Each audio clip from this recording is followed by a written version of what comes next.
ছি ছি ছি, তারপরে কি হয়েছিল?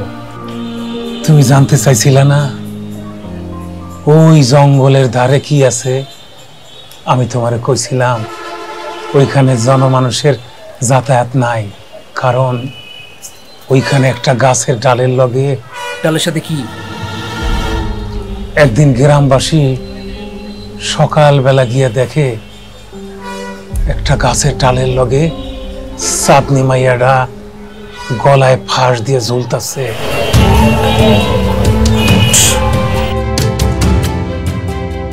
তারপর প্রায় পূর্ণিমা রাইতেই গ্রামবাসী চাঁদনিরে দেখতে পাইতো কোথাও বৈশা অঝরে কান্না করতেছে, চুলগুলো ছাড়া, সাদা শাড়ি, লাল পাড়। গ্রামের পোলাপান ভয় পাইত, মহিলারা সন্ধ্যার পরে ঘর থেকে বাইর হইত না।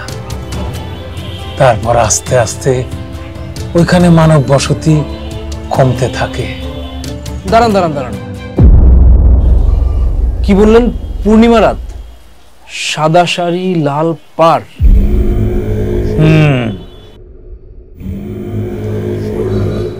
সন্ধ্যা হয়ে যাইতেছে, যাও ঘরে যাও, সন্ধ্যার পরে বাইরে থাকা ঠিক না।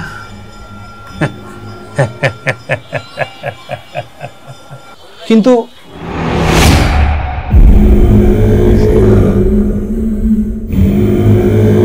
হোসেন সাহেব,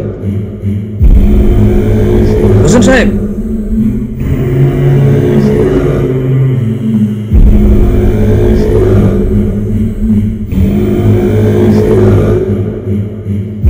হোসেন সাহেব,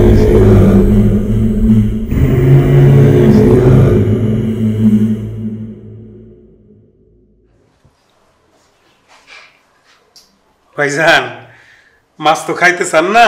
দেখছেন দেশি টাটকা মাছ, কি মজার খাবার। আমার তো আসলে মাছ খাওয়ার অভ্যাস নেই, কিন্তু ভালোই লাগছে, জানো, খারাপ লাগছে না।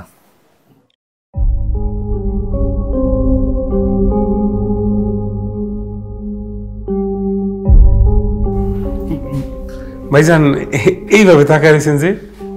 না মানে আজকে বিকেলে পুকুর ঘাটে একজন লোকের সঙ্গে কথা হলো, বুঝছো?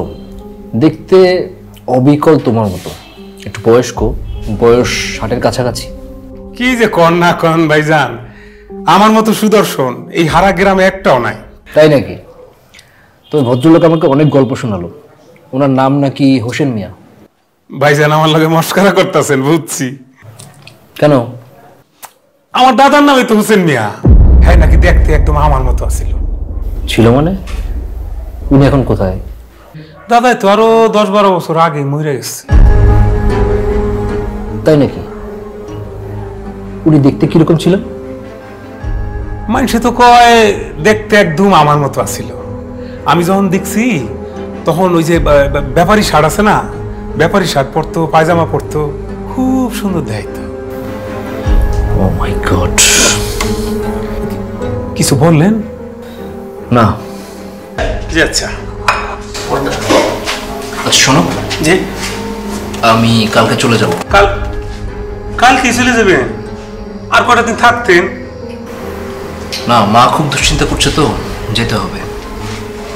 জি আচ্ছা, তাহলে আপনি খায়া ঘুমান।